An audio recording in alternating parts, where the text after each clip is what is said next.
চন্দ্র বলেন আলো দিতে চাইলে দিতে পারবে না। আপনি আমি সারা জীবন যদি নবীর বাদ দিয়ে চেষ্টা করি, মেহনত করি, আন্দোলন করি, আর যাই করি, জান্নাত জুটবে না। নবী বাদ দিয়ে কোরআন বোঝা যাবে? নবী বাদ দিয়ে ইসলাম বোঝা যাবে? নবী বাদ দিয়ে নামাজ হবে? নবী বাদ দিয়ে হজ হবে? হবে না। সেই নবী আসছে কোন দিনে? এই রবিউল আউয়াল মাসে। সেই নবীর আগমনকে কেন্দ্র করে আজকে এই মাহফিলের নামকরণ করা হয়েছে পবিত্র ঈদে মিলাদুন নবী সাল্লাল্লাহু আলাইহি ওয়াসাল্লাম। এবং সেই সাথে 15 থেকে 16 বছর পরে জুলুমের হাত থেকে সমগ্র বাংলার মানুষ স্বাধীন হয়েছে 5 আগস্ট। এই স্বাধীনতার জন্য দীর্ঘ 1 মাসের বেশি সারা বাংলার বিভিন্ন শ্রেণী পেশার মানুষ জীবন বাজি রেখে মাঠে ময়দানে বিভিন্নভাবে তারা প্রতিবাদ করতে গিয়ে শাহাদাত বরণ করেছে, ঠিক না? সেই শহীদদের রুহের মাগফিরাত এবং এই যে মসজিদে বসে আমরা আলোচনা করছি, এই মসজিদের আশেপাশে এবং এই এলাকার মধ্যে যত মুরব্বি একরাম কবরবাসী হয়েছে তাদের রুহের মাগফিরাতের জন্য এই মাহফিলের ইন্তজাম করা হয়েছে, ঠিক না? উক্ত মাহফিলের যিনি প্রধান অতিথির আসন গ্রহণ করে আমাদের মাহফিলকে আলোকিত করলেন জনাব হযরত মাওলানা মুহাম্মদ আবুল হোসেন মন্ডল খতিব, উত্তর নাসিরপুর জামে মসজিদ সহকারী অধ্যাপক, কবিরপুরি জাফর আউলিয়া কামিল মাদ্রাসা, ফাজিল মাদ্রাসা, আমাদের সকলের মুরব্বী ইমাম এবং আমাদের উস্তাদ সমতুল্য। এই প্রধান অতিথিকে পেয়ে আপনার খুশি না বেজা? মুরব্বীরা যে মসজিদে থাকে আল্লাহর রহমত নাজিল হয়, যুবকরা যে মসজিদে থাকে আল্লাহর রহমত নাজিল হয়।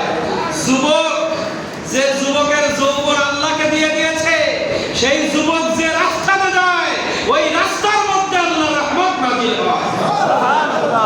যে মুরব্বী একরাম তার জীবনটাকে আল্লাহকে দিয়ে দিয়েছে, যে মুরব্বী, যে ব্যক্তির কলবটা মসজিদের সাথে সম্পর্ক, ইমাম যিনি, খতিব যিনি, তার কলবটা সবসময় মসজিদেই থাকে।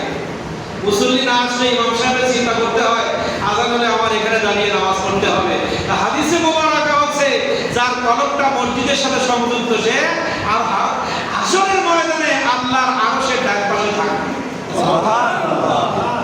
সেই মানুষগুলো, সেই মুরব্বীগুলো, সেই যুবকগুলো এই মসজিদে আছে না নাই? এই মসজিদকে প্রধান মেহমান যিনি, আমাদের সকলের উস্তাদ মুরব্বী একরাম যিনি আজকে মজলিসে এসে আমাদের মজলিসটাকে আলোকিত করেছেন, আমরা সকলে তার জন্য আল্লাহর দরবারে দোয়া দরখাস্ত। আল্লাহ তাআলা আমাদের উস্তাদকে, আমাদের ইমাম সাহেব, আমাদের খতিব সাহেবকে আল্লাহ আপনি হায়াতে বরকত দান করুন, আমিন। ইলমে বরকত দান করুন, ঈমান নসিব করুন, ঈমানের সাথে দুনিয়া থাকা, দুনিয়া ত্যাগ করার তৌফিক দান করুন, সকলে বলে আমিন। উক্ত মাহফিলের পরিচালনা যিনি আছেন জনাব মোহাম্মদ আল আমিন বিশ্বাস, ইমাম, উত্তর নাসিরপুর জামে মসজিদ যেখানে আমরা বসে আছি, সম্মানিত ইমাম সাহেবের ইলমের ভিতরে, আমলের ভিতরে, তেলাওয়াতের ভিতরে আল্লাহ তাআলা আপনি অপরন্ত বারাকাত দান করুন, সকলে বলে আমিন। এবং এই মাহফিলের সভাপতি যিনি, সভাপতির আসন গ্রহণ করে যিনি আলোকিত করেছেন, আপনাদের সকলের শ্রদ্ধাভাজন জনাব মোহাম্মদ আব্দুল গনি গাজী, সভাপতি অত্র মসজিদ। সভাপতি সাহেবের নেক হায়াত আল্লাহ তাআলা আপনি বাড়িয়ে দিন, তার স্মৃতিতে বারাকাত দিন, মসজিদের খেদমতে বারাকাত দিন, সকলে বলে আমিন। সেই সাথে সাথে একটু আগে যিনি আলোচনা করছিলেন, আমি ঘর থেকে শুনছিলাম, আমি মনে করলাম কেবল মনে হয় এসএসসি পাস করেছে, কত শুনে তাই মনে হয় এসএসসি পাস করা বা এটা পড়া কোনো যুবক মনে হয় নাই করেছে, কিন্তু হঠাৎ করে তাকে দিকে মুরব্বী। আমি তো আশ্চর্য হয়ে গেলাম যে কি নিয়ামত আল্লাহ তার কণ্ঠে, তার যৌবন, তার শরীরের ভিতরে, তার কলবের ভিতরে, তার স্মৃতির ভিতরে আল্লাহ তাআলা কি বরকত দিয়েছেন। কাবায় ফেলছে না মজলিস, আমরাও মানে আপনার সুন্দর আলোচনা করতে পারবো। আল্লাহ তাআলা ওনার ইলমের ভিতরে, ওনার বক্তৃতার ভিতরে, ওনার স্মৃতি শক্তির ভিতরে অফুরন্ত রহমত বারাকাত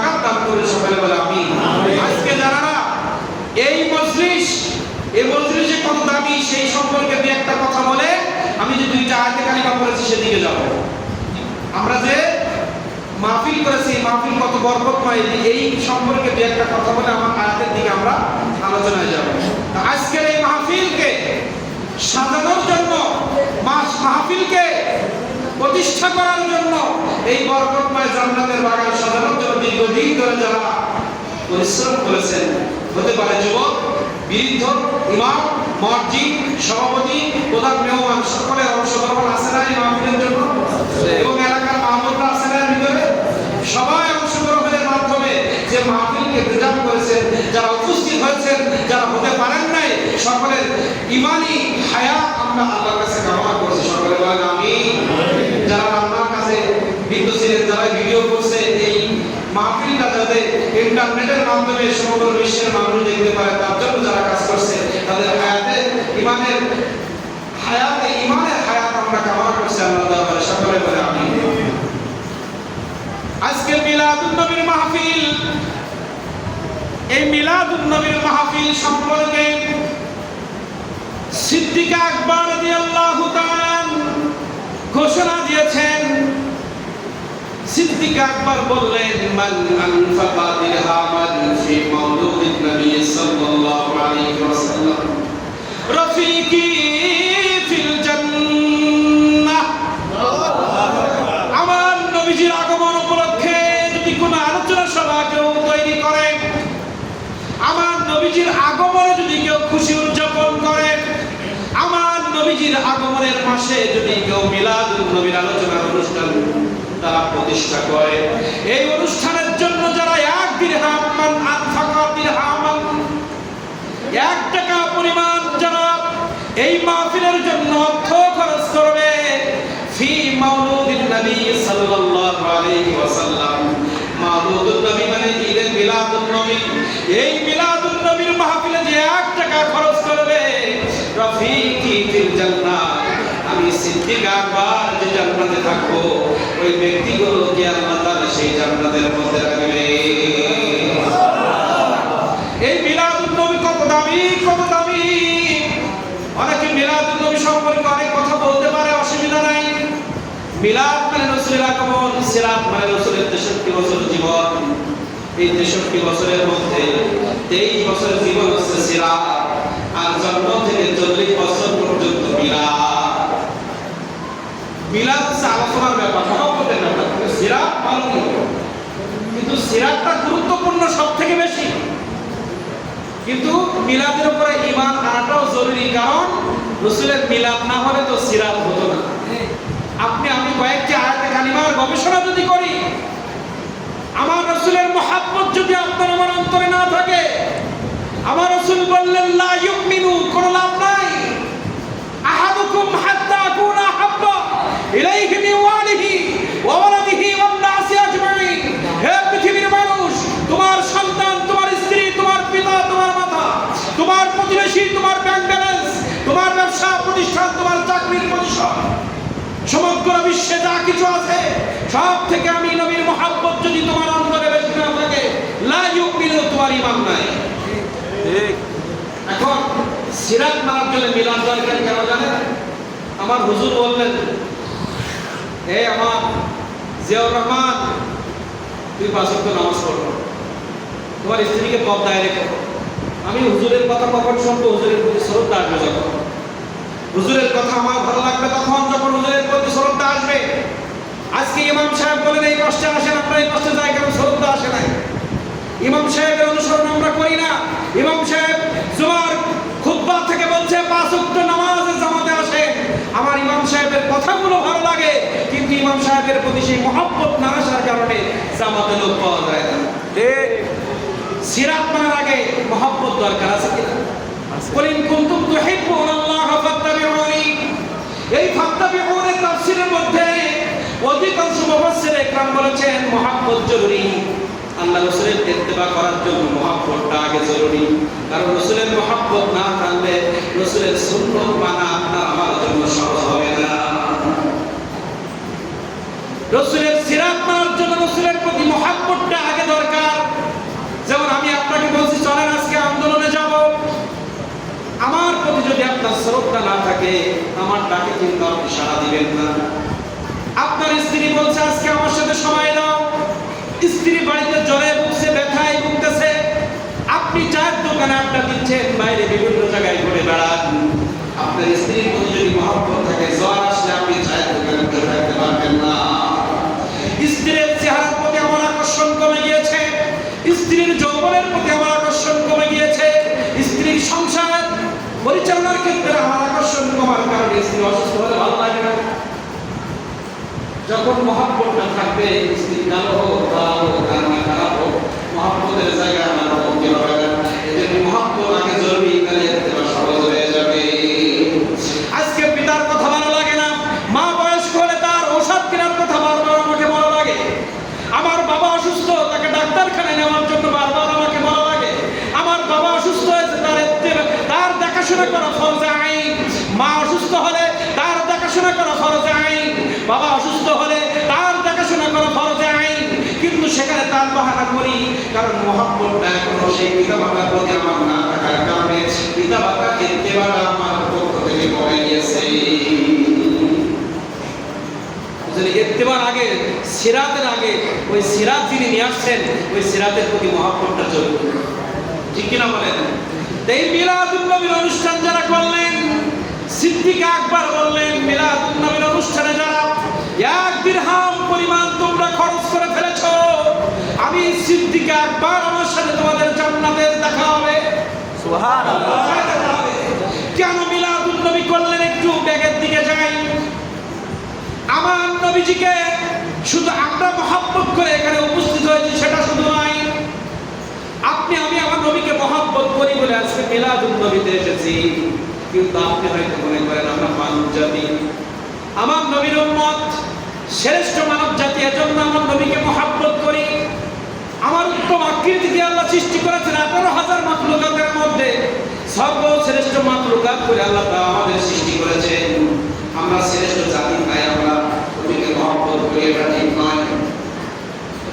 শুধু মানব জাতি আমার নবীকে মহব্বত করে না, পানি আমার নবীকে মহব্বত করে, আগুন আমার নবীকে মহব্বত করে, পশু পাখি আমার নবীকে মহব্বত করে, আকাশের চন্দ্র আমার নবীকে মহব্বত করে, আকাশের সূর্য আমার নবীকে মহব্বত করে। তার প্রমাণ যদি আপনি নিতে চান, মা আমেনার বর্ণনা। মা আমেনা বলতেছেন, হে পৃথিবীর মানুষ, তোমরা শুনে রাখো, আমি মা আমেনা যেদিনকে আমার স্বামীর কবরের মধ্যে আমি একটা নূরের ঝলক দেখেছিলাম, হঠাৎ করে রাতের মধ্যে আব্দুল্লাহর কবরের মধ্যে আমি নূর দেখে আর লোভ সামলাইতে পারি নাই। কোন স্বামী যদি সুন্দরভাবে সেজে স্ত্রীর সামনে যায়, স্ত্রী লোভ সামলাতে পারে না। কোন স্ত্রী সুন্দর সেজে যদি আমার সামনে আসে, আমরাও লোভ সামলাইতে পারি না। আব্দুল্লাহর কবরের মধ্যে এত সুন্দর ঝলক ঝলক নূরের চেহারা দেখে মা আমেনা যখন আর সহ্য করতে পারে না, আব্দুল্লাহকে জড়িয়ে ধরে কপালে চুমা দিলেন। চুমা দেওয়ার সঙ্গে সঙ্গে আসমান থেকে তার ঘরের মধ্যে একটা আওয়াজ শুরু হয়ে গেল, হে মা আমেনা, তুমি এমন একটি জায়গায় চুমা দিয়েছো, এই চুমা দেওয়ার কারণে এই মুহূর্তে পৃথিবীর শ্রেষ্ঠ মানব, এই জামানার শ্রেষ্ঠ নবী, খাতামুল আম্বিয়া রাহমাতুল লিল আলামিন, জাদ্দুল হাসান ওয়াল হুসাইন, পৃথিবীর শ্রেষ্ঠ মানব রাহমাতুল লিল আলামিন হুজুরে পাক মুহাম্মদুর রাসূলুল্লাহ সাল্লাল্লাহু আলাইহি ওয়াসাল্লাম এই মুহূর্তে তোমার রেহেমের মধ্যে প্রবেশ করেছে। এই আওয়াজ যখন আসতেছে, বলে তুমি কে? এই যে সম্মান তুমি কোথা থেকে পাইলা? তুমি কে? তিনি বলছেন, আমি আদম আলাইহিস সালাম, আল্লাহ রাব্বুল আলামিন আমাকে পাঠিয়েছেন, যাও আহলান সাহলান মারহাবা জানিয়ে আসো, আমেনাকে বলে আসো আমার রাহমাতুল লিল আলামিন তার গর্ভের মধ্যে প্রবেশ করেছে। সুবহানাল্লাহ। যখনই মা আমেনার রেহেমের মধ্যে আমার নবী মুহাম্মদুর রাসূলুল্লাহ প্রবেশ করেছেন, মা আমেনা বর্ণনা করতেছেন, আমি প্রতিদিনের ন্যায় আজ সকালেও আমি কুয়ার মধ্যে পানি আনার জন্য গিয়েছিলাম। যে মা আমেনা বলতেছে, নবী আমার রেহেমে আসছে ঘোষণা শোনার আগ দিন পর্যন্ত আমি কলস নিয়ে যখন ওই কুয়ার সামনে যাইতাম, অনেক নিচ থেকে পানি উঠাইতে হইতো, অনেক নিচ থেকে পানি উঠাইতে হইতো। কিন্তু হঠাৎ করে আজকে আমি কুয়ার কাছে যাইতে দেরি, কিন্তু কুয়ার পানি উপরে পর্যন্ত উঠে যেতে দেরি করে না। সুবহানাল্লাহ। আর সব সময় নিচে থাকে। হঠাৎ করে মা আমেনা বলে, আজকে দেখি হঠাৎ করে পানি নিচ থেকে উপরের দিকে উঠে আসছে। আমার পাত্র আর কূপের মধ্যে ফেলানো লাগে নাই, আর ফেলানো লাগে নাই। পরে তিনি চিন্তা করে দেখলেন, এতদিন কেন পানি উপরে ওঠে নাই। আমার নবীজি দুনিয়া আসবে, মা আমেনার রেহে প্রবেশ করেছেন। নবীর নূর মুবারক পেটের মধ্যে রেখা তিনি কুয়ার মাপতে গেছেন। পানি আমার নবীকে সম্মান দেখিয়েছে। পানি আমার নবী দুনিয়া আসবেন তার আগের থেকে মহাপ্রশ শুরু করে দিয়েছে। এই ঘটনাগুলো বুখারী শরীফ আছে, হুজুর হয়তো জানেন, বলতে পারবেন, কারণ অনেক আলেমুলামা আছে। এগুলো সব কওমি জামাতি ইসলামী বলেন, কওমি বলেন, খারিজি বলেন, ওয়াহাবি বলেন, সুন্নি বলেন, সবাই এই ওয়াজগুলো করে, সবাই হাদিসগুলো জানে। আমি শুধু বলছি, আমরা একা খুশি হই নাই, আমাদের খুশি হওয়াটা ইমানি দায়িত্ব। আমি কুল বিফাদলিল্লাহ যে আয়াত পড়েছি, আয়াতের তাফসীর যখন করব, আমরা কি নিয়ে খুশি হই, কোনটায় খুশি হওয়া দরকার আর কোনটায় খুশি হওয়া দরকার না, এটা আমাদের বুঝে আসবে ইনশাআল্লাহ। এই আলোচনার মাধ্যমে আমাদের চারিত্রিক পরিবর্তন কি হওয়া দরকার সেটাও চলে আসবে। 1-1.5 ঘন্টা একটা প্যাকেজ আমরা এখান থেকে নিয়ে বাড়ি যেতে পারবো ইনশাআল্লাহ। মা আমেনা বললেন, পানি লিয়ার উপরে গেল। তাহলে পানি আমার নবীকে মহব্বত করলো। শুধু তাই নয়, অনেক লম্বা ঘটনা। ওই দিন থেকে আমার নবীজি যতদিন মায়ের রেহে ছিল, যখনই পানি আনতে যায় তখন পানি উপরে উঠে যায়। ওই মক্কা নগরীর যুবতী মেয়েরা এবং যত মহিলা পানি আনতে যাইতো, মা আমেনাকে দেখলে তারা আহলান সাহলান বলে রাস্তা করে দিত। আমরা যখন পানি নেই, পানি লেয়ার নিচে তুমি আসতে দেরি, কিন্তু পানি উপরে উঠতে দেরি হয় না। আমেনা আগে আসতে আসে। অন্যদিন আমেনা থাকে সিরিয়ালের পিছনে, সিরিয়ালের পিছনে থাকে। যেদিন দেখলো আমেনা আসলে পানি উপরে উঠে যায়, মা আমেনা যাইতে দেরি, সবাই রাস্তা করে দেয়, আপনি আসে, আমাদের পানি নেওয়ার সুবিধা হবে। আমার নবীকে কেমন মহব্বত করে নবী রাহমাতুল লিল আলামিন। চন্দ্রকে বলল, 2 ভাগ হয়ে যাও। নবী রাহমাতুল লিল আলামিন বলতে দেরি, চন্দ্র দ্বিখণ্ডিত হতে দেরি হয় না। সুবহানাল্লাহ। চন্দ্র নবীকে ভালোবাসে। মক্কা মদিনার আরব কান্ট্রিতে অগ্নি পূজা করত, যে আগুন, যে অগ্নি শত শত বছর ধরে ইহুদি খ্রিস্টান নাসারা বলত, কেউ যে অগ্নি নিভাইতে পারে নাই। হাদিসে মুবারাকা সাক্ষ্য, আমেনা বলছে, যেদিনকে আমার সন্তান মুহাম্মদ দুনিয়ার মধ্যে তাশরীফ এনেছে, অগ্নি নিভে অগ্নি নিভে অগ্নি নিভে অগ্নি নিভে ছাই হয়ে গিয়েছে। আমার নবী সফরের মধ্যে গেলেন, সফরের মধ্যে গিয়ে হাজাত হয়েছে, বাথরুমের হাজাত হয়েছে। আমার নবীজি মরুর প্রান্তরে নবীজি বাথরুম করার জন্য বসে গেলেন। বাথরুম করার জন্য যখন বসলেন, আশেপাশে কোনো পদ্মা নাই। আল্লাহ রাব্বুল আলামিন গাছগুলোকে হুকুম করলেন, যাও, আমার নবী ফাঁকা জায়গায় বসেছে, মানুষ দেখলে আমার নবী লজ্জা পাইবে। হাদিসে মুবারাকা সাক্ষ্য, ওই গাছগুলো চতুর্দিক থেকে গোড়া শুদ্ধ উঠে এসে আমার নবীকে ঘিরে ধরেছে। নবীর মহব্বত শুধু আমরা করি, আমাদের মহব্বতটা এমন পর্যায়ে চলে গেছে, আমরা পানির মতো পশুর থেকে আমাদের অবস্থা এখন খারাপ। পশুর থেকে আমাদের অবস্থা ভালোবাসার দিক থেকে এখন নিম্নে চলে গেছে। যে পশুর থেকে আমাদেরকে আল্লাহ তাআলা বেশি সম্মানী করেছেন। লাকাদ খালাকনাল ইনসানা ফি আহসানি তাকওয়ীম বলছে, আমি গরুর মধ্যে ত্রুটি রেখেছি, আমি পশুর মধ্যে ত্রুটি রেখেছি। যত শ্রেণীর পশু আছে, পশুর মধ্যে ত্রুটি আছে, মাছের মধ্যে ত্রুটি আছে, চাঁদের মধ্যে ত্রুটি আছে, আসমানের ত্রুটি থাকতে পারে, জমিনের মধ্যে ত্রুটি আছে, জমিনের নিচে ত্রুটি আছে, পৃথিবীর সব সৃষ্টির মধ্যে ত্রুটি আছে, কিন্তু মানুষকে আমি ত্রুটিবিহীন সৃষ্টি করেছি। সুবহানাল্লাহ। তাকওয়ীম, যা দরকার তাই দিয়ে মানুষকে সৃষ্টি করেছি। মানুষের মতো এত সুন্দর করে পৃথিবীতে আমি সূর্যকেও সৃষ্টি করি নাই, চন্দ্রকেও সৃষ্টি করি নাই। এত সুন্দর আকৃতি দিয়েছি। তাকওয়ীম মানে যেখানে চোখ দরকার সেখানে চোখ দিয়েছি, যেখানে নাকটা বসালে সুন্দর দেখা যায় সেখানে নাকটা বসিয়ে দিয়েছি, যেখানে কানটা বসালে চেহারাটা সুন্দর দেখা যায় কানটা আমি সেখানে ফিট করেছি, যেখানে জবানটা ফিট করলে মানুষের চেহারা সুন্দর হয়, আমি জবানটা সেখানে বসিয়েছি। মানুষের জিহ্বা, আলাম নাজআল লাহু আইনাইন ওয়া লিসানান ওয়া শাফাতাইন, হে পৃথিবীর মানুষ, আমি জিহ্বার উপরে যদি দুইটা ঠোঁট না দিতাম তোমার জিহ্বাটা দেখতে খুব খারাপ লাগতো। জিহ্বাটা কন্ট্রোল করার জন্য, জিহ্বার সৌন্দর্যের জন্য জিহ্বার উপরে দুইটা পর্দা দিয়েছে, ওয়া লিসানান ওয়া শাফাতাইন, দুই শাফাতাইন দিয়েছে।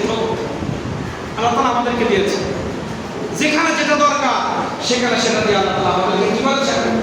সৃষ্টি করেছেন। তা আমরা পৃথিবীর অন্য অন্য সৃষ্টির কাছে আল্লাহ শুকরিয়া আদায়ের ক্ষেত্রে আমরা ফেলিওর হয়ে গেছি। কি হয়ে গেছি? ফেলিওর হয়ে গেছি। তার প্রমাণ আমরা সামনে পাবো। তাহলে সৃষ্টি জগৎ এখন যদি ওই দিকে যে অনেক আসমান জমিন যা কিছু আছে সবাই আমার নবীজির আগমনে কি হয়েছিলেন? খুশি হয়েছিলেন। রাহমাতে আলাম নূরে মুজাসসাম সাহাবীরা কুরবানায় ওই নবীজির গান। আপনারা তো সাকসেস সে বয়ান পাবেন, আয়াত পড়লে পাবেন, গরম করা বয়ান শেষে আধা ঘন্টা হলেও পাবেন, তাহলে সাকসেসটা পাবেন, সমস্যা নেই। কিন্তু একটু মিলাদুন নবী মানে কি? একটু মহব্বত, মহব্বতের কিছু আলোচনা আমরা করছি। রহমতে আলাম, আমার নবীজি কেমন ছিলেন? যারা মদিনা শরীফে আমার নবীজি মসজিদে নববীতে আছে, নবীজি এই কয়েকদিন আগে হাদিস শরীফ পড়লাম, নবীজি থুতু মুবারক ফেলছেন, সাহাবীরা ওই থুতু কাড়াকাড়ি করতেন মুখে মাখার জন্য। নবীজি আমাদের মতো, নবীজি আমাদের মতো হাদিসে মুবারক সাক্ষ্য, আমার নবীজি যখন ওযু করতেন, ওযুর পানি শরীরে মাখার জন্য সাহাবীরা ওযুর পানি কাড়াকাড়ি করতেন। সুবহানাল্লাহ। নবীজি আমাদের মতো, সাহাবীরা কি মহব্বত করতেন। আমার নবীজির চেহারার দিকে ভালোবাসার নজরে যারা তাকাইছেন তারা সিদ্দিক আকবর হয়েছেন। আমার নবীজির চেহারার দিকে যারা খারাপ নজরে তাকাইছে তারা আবু জেহেল উতবা সাইবা হয়েছে। পৃথিবীর জমিনে যারা রাসূলকে মহব্বত করেছে তারা সিদ্দিক আকবর হয়েছে, ওমরে ফারুক হয়েছে, ওসমান গনি হয়েছে, আলী রাদিয়াল্লাহু হয়েছে, জান্নাতের সার্টিফিকেট পেয়েছে। নবীর দুশমনী যারা করেছে তারা আবু জেহেল উতবা সাইবার মতো নিকৃষ্ট হয়েছে। মুসলমান হলে শুধু মসজিদ তৈরি করে, হজ করে, 5 ওয়াক্ত নামাজ করে আশিক রাসূল হওয়া যায় না। আমি তাসবিহ পড়ি, আমি তাহাজ্জুদ পড়ি, আমি মসজিদ তৈরি করেছি, মাদ্রাসা তৈরি করেছি, আমি আবার মদের লাইসেন্স দিয়েছি, আমি হচ্ছে পৃথিবীর জমিনে টাকা মাফের বলে দিই। আমি মসজিদ বানিয়েছি, আমি তাহাজ্জুদ পড়ি, আমি তাসবিহ পড়ি, আমি মাদ্রাসা তৈরি করেছি, আমি আবার আলেমদেরকে ধ্বংস করার জন্য উকিল নিযুক্ত করেছি, টাকা দিয়ে সাক্ষী নিযুক্ত করেছি। আমি টাটকা মুনাফিক।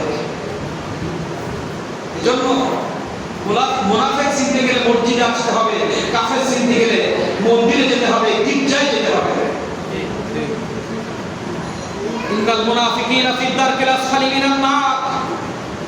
আল্লাহ তাআলা বললেন আমি কাফেরদেরকে উঁচু ভবনে রাখবো আর মুনাফিকদেরকে আরো নিম্ন জাহান্নামের মধ্যে রাখবো, যেখানে শাস্তি বেশি। নবীর মহব্বত করবো না, করবো না? নবীর মহব্বত যারা করেছে তারা জান্নাতি হয়েছে, নবীর মহব্বত যারা করে নাই তারা জাহান্নামী হয়েছে।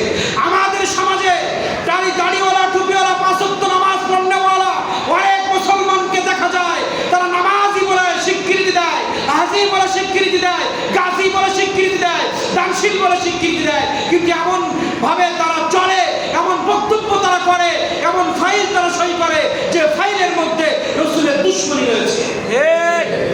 ফাইলের মধ্যে রাসূলের কি রয়েছে? দুশমনী রয়েছে। আমার নবীজি আসছেন কবে? 12 রবিউল আউয়াল। দুইটা বিষয় এখানে। আমার নবীজি আসছেন কেন, আসছেন কেন, আর যাওয়ার সময় কি রেখে গিয়েছেন, এই দুইটা পয়েন্টের কথা বলবো। নবীজি নিয়ে এসেছেন কি, দিয়ে গেছেন কি? নবীজি দুনিয়া আসছেন মানে কিছু তো নিয়ে আসছেন, আর দুনিয়ার থেকে যাওয়ার সময়, কারণ আমার নবীর পরে তো কোনো নবী আসবে না, আমার নবীর পরে কোনো নবী আসবে? আদম আলাইহিস সালাম যাওয়ার সময় কিছু দিয়ে যায় নাই, মুসা আলাইহিস সালাম চলে গেছেন তো তাওরাত নিয়ে কবরে গেছেন, কারণ উনি জানে আমার পরে আরেকজন নবী আসবে। আদম আলাইহিস সালামের কিতাব নিয়ে তিনি কবরে ঘুমিয়ে আছে, উনি জানে আমার পরে আরেকজন আসবে, এই কিতাবের সমস্ত নিয়ম নীতি সব বাতিল হয়ে যাবে, বাতিল হয়ে যাবে।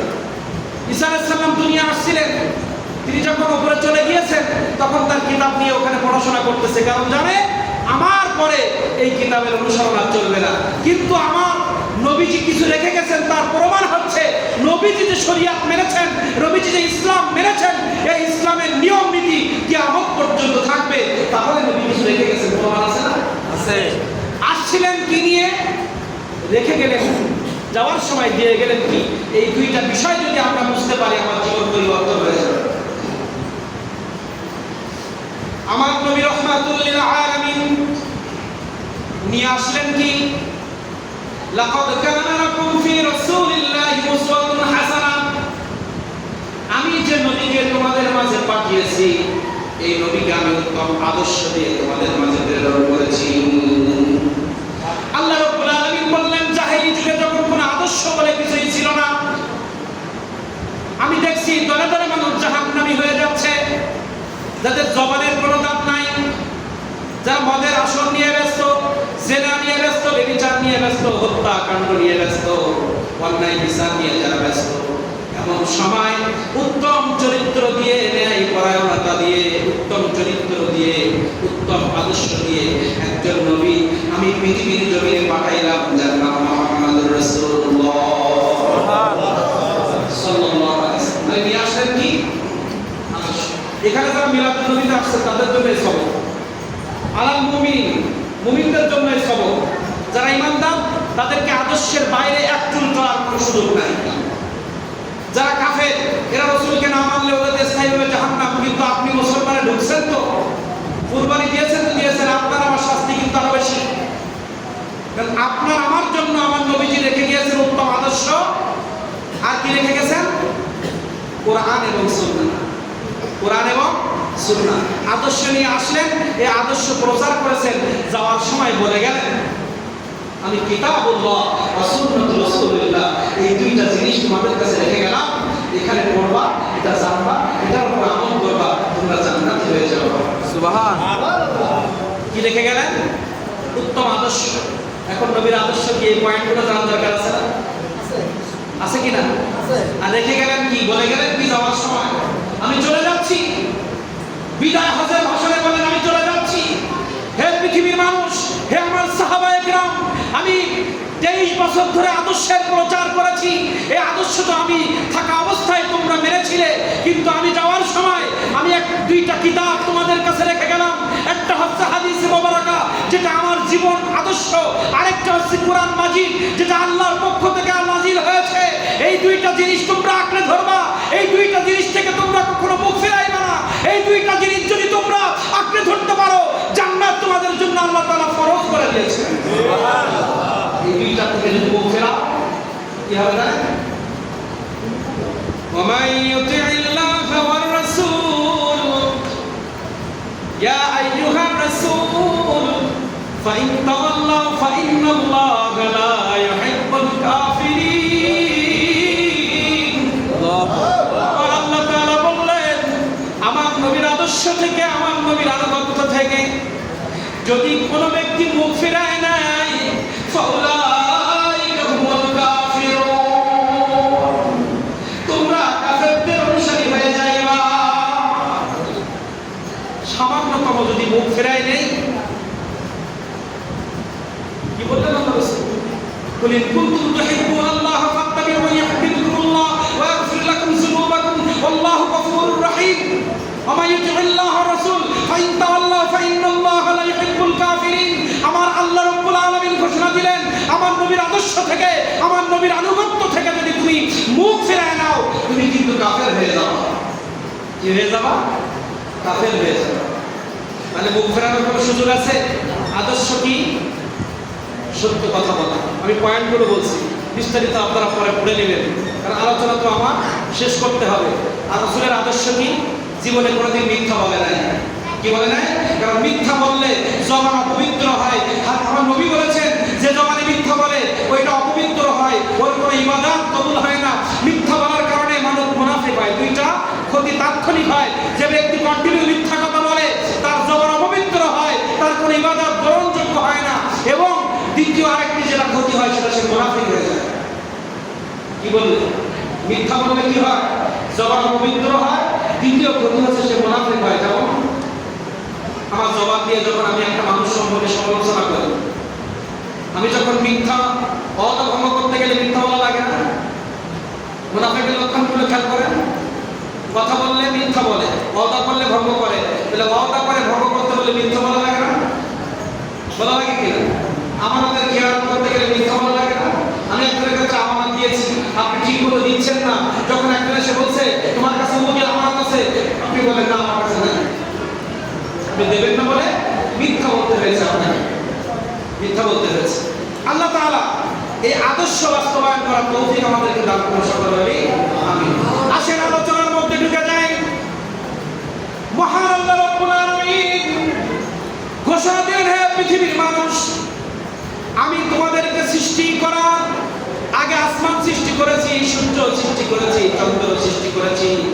কুরআন মাজিদের কোথাও নাই আসমান সৃষ্টি করে আমি তোমাদেরকে দয়া করেছি। একটু বিশ্লেষণমূলক কথা একটু খেয়াল করবেন, এখানে আমাদের জীবনে অনেক কিছু আছে।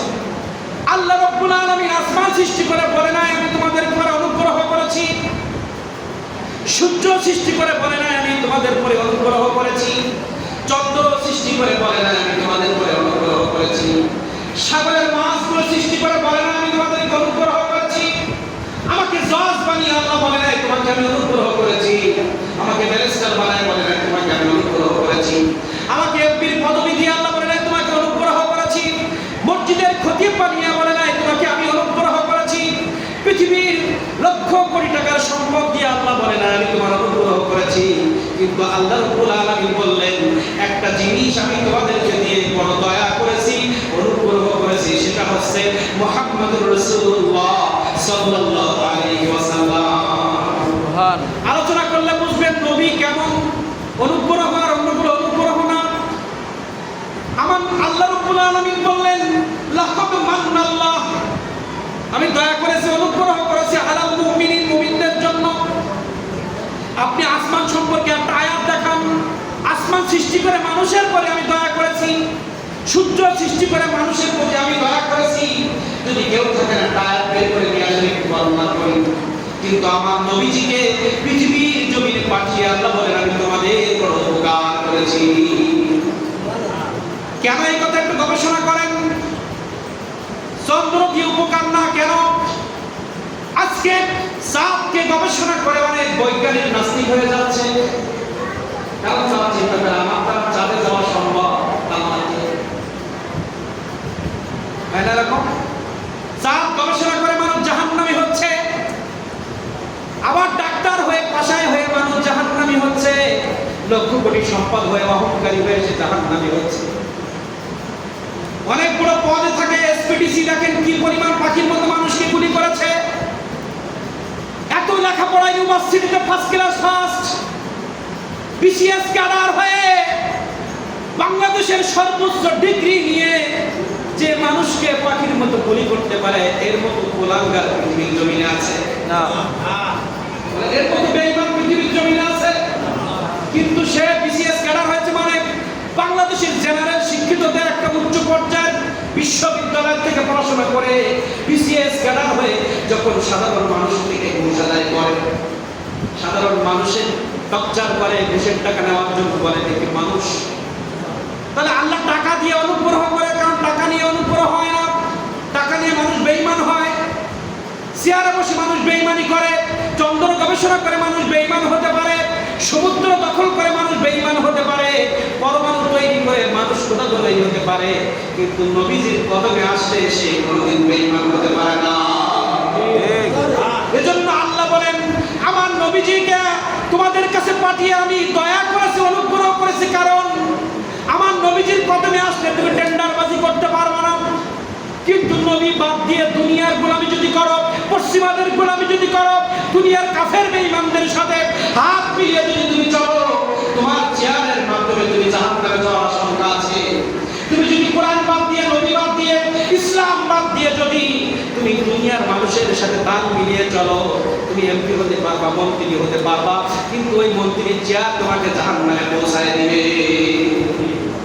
কিন্তু তুমি যদি নবীর কদম মেনে, নবী মানে ইসলাম, নবী মানে কোরআন, কারণ নবী না আসলে আমরা মুসলিম হতাম না, নবী না আসলে আমরা কোরআন পেতাম পেতাম না। এজন্য নবী বুঝলে কোরআন বোঝা যাবে, নবী বুঝলে ইসলাম বোঝা যাবে, নবী বুঝলে মসজিদ মাদ্রাসা সব বোঝা যাবে। এজন্য আল্লাহ বললেন আমি নবীকে পাঠিয়ে বড় করুণা করেছি, কারণ নবীর কদমে আসা মানে সে জান্নাতি হয়ে যাবে। আপনি ওমরে ফারুকের কথা একটু চিন্তা করেন, যখন ওমরে ফারুক রাদিয়াল্লাহু তাআলা আনহু ইসলাম গ্রহণ করে নাই, তখন হত্যাকাণ্ডের সাথে জড়িত ছিল, মদের সাথে জড়িত ছিল, টেন্ডারবাজির সাথে জড়িত ছিল, অনেক বড় বড় অন্যায়ের সাথে জড়িত ছিল, যেটা খোদাদ্রোহী ইসলাম দ্রোহী বিদ্বেষী কাজ। যখন আমার নবীকে পেয়ে খুশি হয়েছে, নবীর উপরে যখন ঈমান এনেছে, সব অন্যায় ছেড়ে দিয়েছে। এজন্য আল্লাহ তাআলা বলেছেন আমি লাকাদ মান্নাল্লাহু আলাল মুমিনিন ইয বা'আসা ফীহিম রাসূলা, আমি নবী মুহাম্মদ রাসূলুল্লাহকে তোমাদের জন্য পৃথিবীতে পাঠিয়ে বড় উপকার করেছি। কারণ নবীর কাছে আসবা, বেনামাজি থাকা যাবে না। নবীর কাছে আসবা, কোরআন শিক্ষা ছাড়া উপায় নাই। নবীর কাছে আসবা, এতিমের সম্পদ ফাঁকি দেওয়ার সুযোগ নাই। নবীর কাছে আসবা, ওয়াদা ভঙ্গ করার সুযোগ নাই। নবীর কাছে আসবা, ভোট চুরি করে ক্ষমতায় যাওয়ার সুযোগ নাই। নবীর কাছে আসবা, অন্যায় বিচার করে ফাঁসি দেওয়ার সুযোগ নাই। নবীর কদমে আসবা, পিতামাতাকে কষ্ট দেওয়ার সুযোগ নাই। নবীর কদমে আসবা, সন্তানকে মানুষের মতো মানুষ বানাইতেই হবে। নবীর কদমে আসবা, প্রতিবেশীর হক নষ্ট করতে পারবা না। নবীর কদমে আসবা, দেশের দ্রোহী কোনো কাজ তুমি করতে পারবা না। নবীর কদমে আসবা, অন্যায়ভাবে কাউকে গুলি করতে পারবা না। তাহলে বলেন, নবীকে আল্লাহ পাঠিয়ে বললেন আমি বড় অনুগ্রহ করেছি। একটু গবেষণা করেন তো, নবী বাদ দেন। নবী মানে তো কোরআন, নবী মানে ইসলাম। কারণ নবী হাতে বায়াত গ্রহণ করা মানে আল্লাহর হুকুমের বাইরে এক কদম আমরা চলতে পারবো না। ঠিক আছে না? এখন আমরা নবী মানি না, আমরা দুনিয়ার বিভিন্ন সংস্কৃতি নিয়ে ব্যস্ত আছি। আপনি বলেন তো, পৃথিবীর মধ্যে আমরা যাদের পিছনে ঘুরে চরিত্র শিখতে চাই, কারোর সম্পর্কে কোরআনে কোনো সার্টিফিকেট আছে? ইন্নাকা লাআলা খুলুকিন আযীম, একমাত্র উত্তম চরিত্র আমার নবী মুহাম্মদুর রাসূলুল্লাহ। তোমরা যদি পোশাক পরে মনে করো আমি আল্লাহকে খুশি করবো, আমার নবী পোশাক পরো। তুমি যদি মনে করো নামাজ পড়ে আমাকে খুশি করবো, আমার নবী যে পদ্ধতিতে নামাজ পড়েছে সেভাবে পড়ো। তুমি যদি মনে করো চাকরি করে আমাকে খুশি করতে চাও, আমার নবীজি যে পদ্ধতিতে চাকরি করতে বলেছে সেভাবে করো। তুমি যদি মনে করো আমি ব্যবসায়ী হয়ে আল্লাহকে খুশি করব, আমার আল্লাহ বলছে ব্যবসার যে 4টা পদ্ধতি আমার নবীজি রেখে গেছেন, ওই 4 পদ্ধতির বাইরে ব্যবসা করে আমাকে খুশি করা যাবে না। ঠিক। তাহলে এই মসজিদের মেম্বারে দায়িত্ব পালন করে অনেকে জাহান্নামী হবে যদি মেম্বার থেকে রাসূল বিদ্বেষী বক্তব্য হয়। ইসলাম কোরআনে যেটা নাই এমন কোনো বক্তব্য যদি এখানে আসে, তাহলে সেটাকে রাসূলের অনুসরণ হলো? তাহলে আমার রাসূল যে আদর্শ নিয়ে এসেছে, এই আদর্শের বাইরে যদি কেউ কোনো বক্তব্য দেয়, কারো চরিত্রের ভিতরে আমার নবীজির আদর্শের বাইরে যদি কোনো ভুল থাকে, ওই ব্যক্তির পাশে একটা সেকেন্ডও বসা। কিন্তু দেখা যায় আমাদের অবস্থা একটা ছাগলের থেকে আরো নিম্ন। কারণ বর্তমানে একটা ভালো ছাগলের দাম কত? 10,000। কত? 10,000, 6,000 টাকা, 6,000 ধরি। একটা ছাগলের দাম 6,000 টাকা।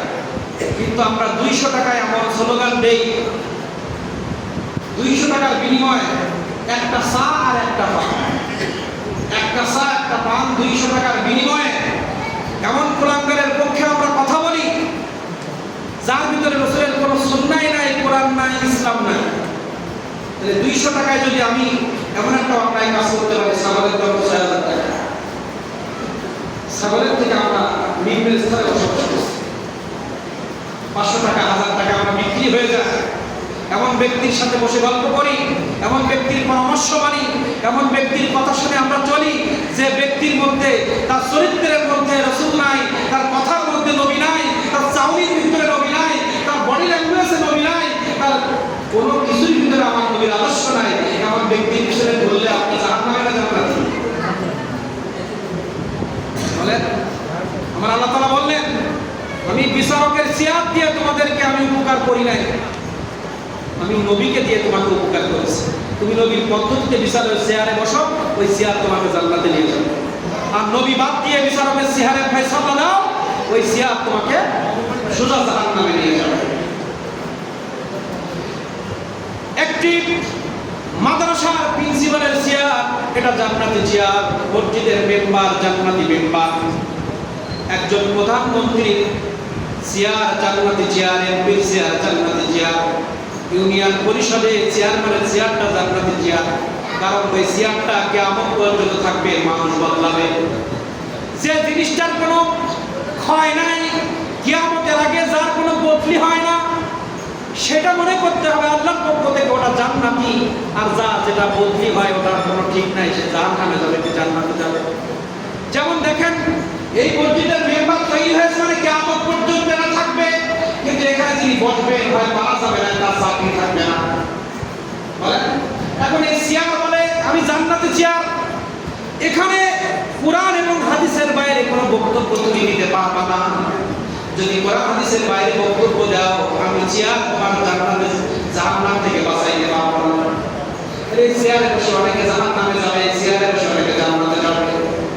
একটা মাদ্রাসার প্রিন্সিপাল তিনি যদি অন্যায়ের সাথে আপোষ করে একটা প্রতিষ্ঠানের ভিতরে নাস্তিকতা ছড়ায় দেয়, যে বাচ্চাগুলোকে জান্নাতের ট্রেনিং দেওয়ার কথা ছিল তাদেরকে জান্নাতের ট্রেনিং না দিয়ে নাস্তিকতার লেখাপড়া প্রচার করে, ওই চেয়ারে বসে ওই প্রিন্সিপালের চেয়ারটা পাকাপোক্ত রাখার জন্য মাদ্রাসার ছেলেরা পড়বে কোরআন হাদিস, সেখানে নাস্তিকতা যদি প্রচার হয়, আর প্রচারের কারণে যদি কোনো প্রিন্সিপাল সহযোগিতা করে, বলেন ওই মাদ্রাসার প্রিন্সিপালের চেয়ারটাকে জান্নাতে নেবে না, জাহান্নামে নিবে। আর এই চেয়ারে বসে যদি রাসূলের আদর্শের প্রচার করতে পারে, আল্লাহ রাব্বুল আলামিনের দেওয়া কোরআন, রাসূলের রেখে যাওয়া হাদিসের প্রচার যদি ওই চেয়ার থেকে হয়, ওই চেয়ারটাকে জান্নাত পর্যন্ত পৌঁছায় দিবে। পিতামাতার আসন, পিতামাতা আপনাকে আমাকে জান্নাতে নেওয়ার জন্য প্রস্তুত, তার জন্য দরকার পিতামাতার খেদমত। পিতামাতা যে অবস্থানে আছে ওই অবস্থান আপনাকে আমাকে জান্নাতে দিতে পারে, আবার জাহান্নামে দিতে পারে। পিতামাতার বয়সকালে তাকে খেদমত করতে হবে, এটা আমার রাসূলের আদর্শ। কিন্তু আপনি পিতামাতাকে যদি কষ্ট দেন, পিতামাতার পজিশন থেকে আপনাকে জাহান্নাম আছে না নাই? পিতামাতা পারে আপনাকে জান্নাতে দিতে, আবার এই পিতামাতা পারে আপনাকে জাহান্নামে দিতে। প্রত্যেকটা বিষয় এভাবে আপনি একটু মিলান করুন। ব্যবসা করছেন, আপনি যদি পানি পুশ করেন, ময়দা পুশ করেন মাছের মধ্যে, ওজনে কম দেন, ওজনে কম দেওয়া ইহুদি খ্রিস্টান শয়তানের প্ররোচনা। আর ঠিকঠাক ওজন দেবে, এটা আমার নবীর সুন্নাহ। আমি সুন্নাহ নিয়ে কিছু কথা বলবো। আমাদের সমাজ থেকে আজকে সুন্নাহ উঠে যাওয়ার কারণে রহমত বন্ধ হয়ে গেছে। আমি প্রথমে একটা কথা বলছিলাম, ব্যবসার মালিক আল্লাহ, চাকরির মালিক আল্লাহ, আপনার আমার মালিক আল্লাহ, কিন্তু চাকরিতে বরকত দিবে আমার নবীর সুন্নাহ, ব্যবসার মধ্যে বরকত দিবে আমার নবীর সুন্নাহ। এই বডির মালিক আল্লাহ, কিন্তু এই বডিতে বরকত দিবে নবীর সুন্নাহর কারণে। আপনার আমার বডির মালিককে আল্লাহ, কিন্তু দাড়ি বারবার আস্তে বরকত হবে। কারণ আল্লাহ বলেছে তোর বডির মালিক আল্লাহ, কিন্তু তোর বডিতে বরকত দেবে আমার নবীর সুন্নাহ। এটা প্রমাণ, ওমা আরসালনাকা ইল্লা রাহমাতাল লিল আলামিন। আমি নবীকে উত্তম আদর্শ দিয়ে রহমত হিসেবে পৃথিবীতে পাঠিয়েছি। তাদের জন্য রহমত, আলামিন মানে কি? আল্লাহ তাআলা তো বলতে পারতেন শুধু মানুষ জাতির জন্য আমার নবী রহমত, কোন মানুষের শব্দ এখানে উল্লেখ নাই। ওমা আরসালনাকা ইল্লা রাহমাতাল লিল আলামিন। আমি নবী মুহাম্মদুর রাসূলুল্লাহকে সমগ্র আলামিন, সমগ্র বিশ্বের যা কিছু আছে সবার জন্য রহমত হিসেবে পৃথিবীর জমিনে পাঠিয়েছি। মাছের জন্য রহমত কে বলে? মাছের মালিক যদি আল্লাহ হয়, ওখানে আলামিন, এখানে আলামিন। মাছের মালিক যদি আল্লাহ হয়, মাছের বরকত দেবে নবীর কারণে। কিন্তু দেখা যায় মাছ ছাড়ার সময় নবীর নাম দিয়ে না। আপনি ঘেরে হয়রান হয়েছে, একটু দুরূদ শরীফ পড়ে না? আপনি পরীক্ষা হলে প্রশ্ন মনে না, আপনি দুরূদ শরীফ পড়েন না, দেখেন না? কিন্তু আমরা নবীকে ভুলে যাই। কারণ কি? ঘেরে মাছ থাকতেছি, মুখে বিয়ে ডালতেছি, কারণ রসুলের সুন্নতে ভুলে যাই। এজন্য বরকত হয়। কি করতেছি? আমি ঘেরে মাছ থাকতেছি, কিন্তু ফজরের নামাজ কাজা করব। একটা উত্তম সুন্নাহ বাদ দিয়ে আমি ঘেরে মাছ থাকতে গিয়েছি, মাছে বরকত হবে? বলে আমি যৌবন অটুট রাখতে চাই, দাড়িতে সমান বল দিচ্ছি, গিয়ে নিচে পায় করতেছি। আমার রাসূল 1500 বছর আগে যে কথাগুলো বলে গিয়েছে, সেই কথাগুলো গবেষণা করে বিজ্ঞান বই বের করতেছে। বৈজ্ঞানিক সূরা ইয়াসিন পড়েন, আমার নবী যে বৈজ্ঞানিক, আল্লাহ তাআলা সূরা ইয়াসিনে ঘোষণা দিয়েছে। এরে তোমরা কি গবেষণা করো, কি গবেষণা করবো তোমরা?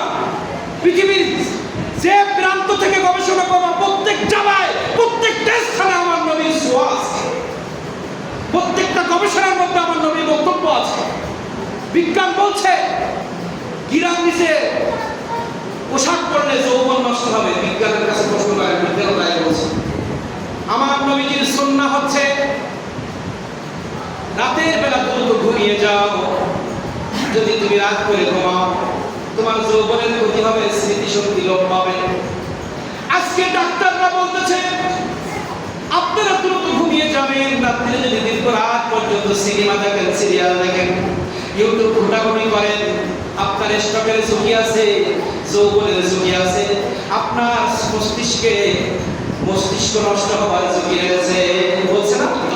কিন্তু বিজ্ঞান বলছে 1500 বছর আগে। এখন ডাক্তাররা আমাদের প্রেসক্রিপশনে লিখছে, পরামর্শ দিচ্ছে, কিন্তু এই পরামর্শ আমার নবী 1500 বছর আগে দিয়ে গেছে না?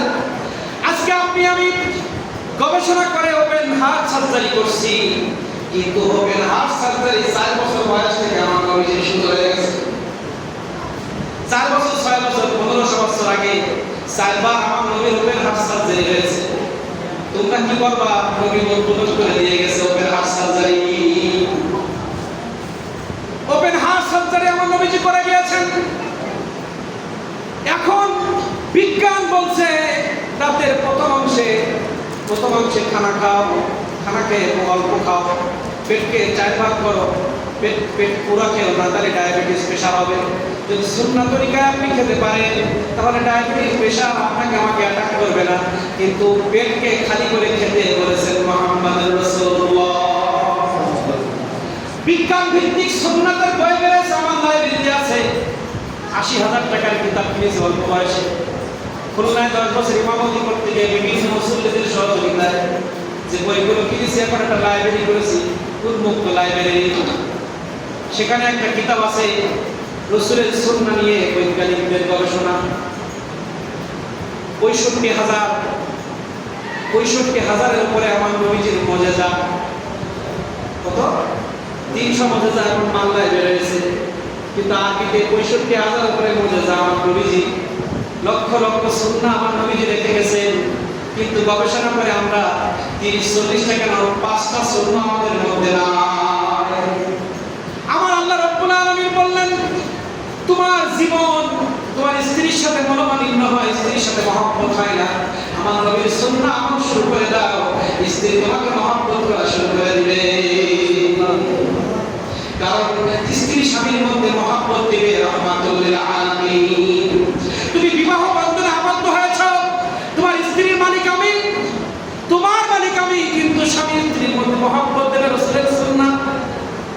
আজকে সুন্নাহ নাই, মহব্বত নাই, তোমার সন্তানের মালিক আমি। তোমার সন্তানকে নামাজের তালিম দাও, তোমার সন্তানকে সুন্নাহর আমলগুলো শিখাও, সন্তান অটোমেটিক তোমার শ্রদ্ধা করবে, তোমার ভক্তি করবে, তোমার গোলামি করবে এবং তোমার খেদমত অটোমেটিক করবে। কিন্তু ছোটবেলা থেকে নামাজের তালিম নাই, ছোটবেলা থেকে তাকে ধরিয়ে দিয়েছি ইউটিউব, ধরিয়ে দিয়েছি যত সুন্নাত বিরোধী গান আমার সন্তানকে শেখাচ্ছি।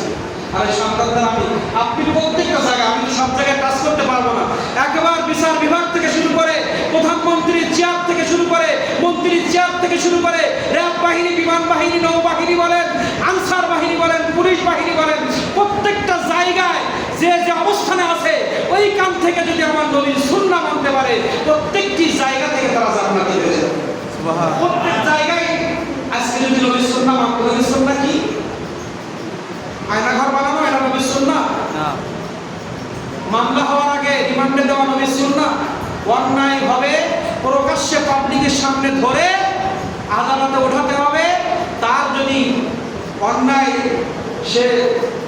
যদি প্রমাণিত হয় তারপরে তাকে জেলা দিতে হবে। এটা আছে ন্যায় বিচার। আমি একটা বোম মেরেছি, আমাকে সবার সামনে ধরে আদালতে উঠান, সাক্ষী মাধ্যমে যদি প্রমাণ হয় আমি বোম মেরেছি, আমাকে জেল হাজতে দেন, শাস্তি সে আসতে দেন। কিন্তু আমি কিছুই জানি না, বোমা এক জায়গায় মেরেছে, আমি পাশ দিয়ে হেঁটে গেছি, দুইটার দিকে গাড়িতে বোমা হামলা হয়েছে, কে করেছে কেউ জানে না। আমি ওই গাড়ি পার দিয়ে যাচ্ছিলাম, সিসি ক্যামেরায় উঠছে। আমি রাতে 11টার দিকে দেখি, চোখ খুলে দেখি আমি আয়না ঘরে, চোখ খুলে দেখি আমি আয়না ঘরে। এই দৃশ্য বাংলার জমিনে কেন? সুন্নাহ নাই বিদায়। সুন্নতি তরিকায় যদি বিচার বিভাগ চলতো, সুন্নতি তরিকায় যদি ব্যবসা বাণিজ্য চলতো, সুন্নতি তরিকায় যদি পরিবারগুলো চলতো, সুন্নতি পরিবারে যদি মাদ্রাসাগুলো চলতো, ইউনিভার্সিটি কলেজগুলো যদি চলতো, সব বাংলাদেশের প্রত্যেকটা ইঞ্চি ইঞ্চি প্রত্যেকটা জায়গা জান্নাতের বাগান হয়ে যেত। সুবহানাল্লাহ। কোথাও সুন্নাহ নাই, সুন্নতের আমল কোথাও নাই। যার যা ইচ্ছা সে বক্তব্য দিয়ে যাচ্ছে, যার যেভাবে মন চাইছে সেভাবে কাজ করছে। আপনি কোন কথা বলবেন? সমস্ত অপেক্ষা আমল কোথায় লাগাবো? আজকে একটা সবক নিয়ে আমরা বাড়িতে যাব। সংক্ষেপে সবকটা কি? আমি একজন মানুষ, আমি কি একজন ব্যক্তি, আমি যেটুকু জায়গা নিয়ে মাতব্বারি করবো, হয়তো আমার কাজ শুধু ইমামতি করা আর পরিবার চালাবো আর নসিহত করা। আমি যে যে কাজগুলো করি এই প্রত্যেকটা কাজে আমি যখন করবো, প্রত্যেকটা কাজের রাসূলের সুন্নাহ মোতাবেক করবো। কি মোতাবেক? সুন্নাহ মোতাবেক। ধর আমি ব্যবসা করি আর 5 ওয়াক্ত নামাজ পড়ে আর কোনো কাজ নাই, তাহলে ব্যবসা করার আগে রাসূলের কাছে যাবেন। এখন বলতো রাসূল তো মদিনায় শুয়ে আছে, রাসূলের উত্তরসূরি যারা রাসূলের জন্য জীবন বাজি রেখে কাজ করছে, রাসূলের একটা সুন্নাত যারা বাদ দেয় না, এমন আলেম ওলামাদের কাছে যাবেন, গিয়ে বলবেন, হক্কানি আউলিয়া কেরামের কাছে যাবেন, হক্কানি আলেমের কাছে যাবেন, গিয়ে বলবেন, হুজুর আমি একটু ব্যবসা করব, তো যে ব্যবসা করে জান্নাতে যাওয়া যায় সেই ব্যবসাটা আমার শেখায় দেন। কিন্তু আমরা ব্যবসা করার সময় সুদখোরের কাছে যাই, সুদের টাকা নিয়ে ব্যবসা করি। তাহলে আমার ব্যবসা কি আমাকে জান্নাতে নিতে পারবে? কারণ ব্যবসার মধ্যে রসুলের সুন্নাহ না থাকলে বরকত হবে। কি বলেন? বিবাহের পরে আমার স্ত্রী কিভাবে পরিচালনা করবো? বন্ধু বান্ধবের কাছে যায়।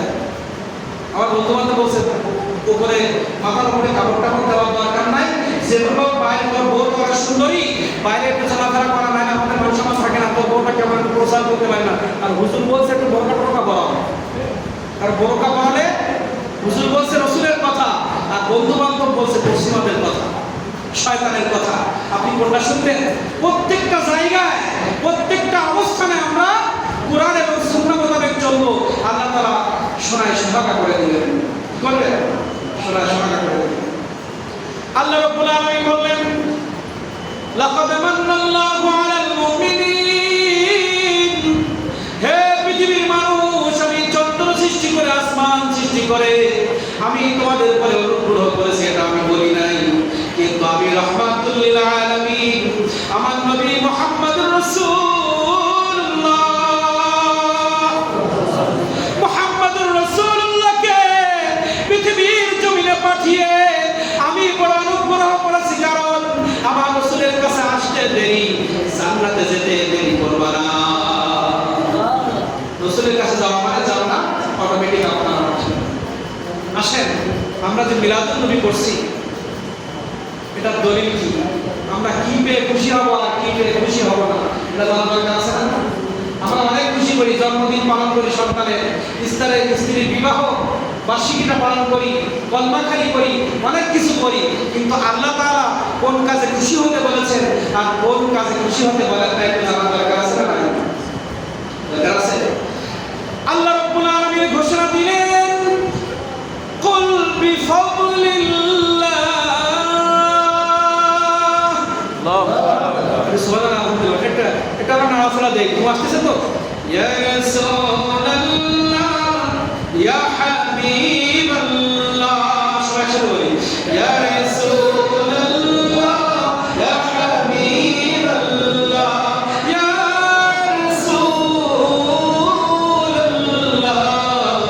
তুমি জীবন তুমি মরণ, আধার ঘরে তুমি আপন, তুমি মোদের পারের তরি,